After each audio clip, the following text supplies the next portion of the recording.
Kayo po ba mga bossing ko ay isa sa mga mananaya or kaya po ay negosyante? Or napakarami mga pangarap sa buhay?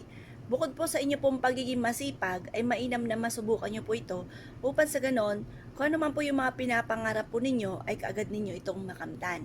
Kung halimbawa kayo naghahanap ng trabaho, ay pwede nyo rin po itong gawin. Or ikaw ay may apply na papuntang ibang bansa, ay pwede nyo rin itong gawin. Ngayon po, ganito lang po ang inyo pong gagawin. Isusulat nyo po ang inyong tunay na pangalan. Halimbawa ako po, isusulat ko Apple Pagyo. Yan. At pagkatapos mga bossing ko, isulat po natin dito, halimbawa ikaw ay mananaya. Ang tinatayaan nyo ay 758, tapos yung edad po ninyo, eto po, paborito ko itong number. Tapos edad ng anak po ninyo at edad ng inyo pong isa pang anak. O, kung ilan po yung anak po ninyo. Pero syempre, pipili kayo, 6 na number lamang.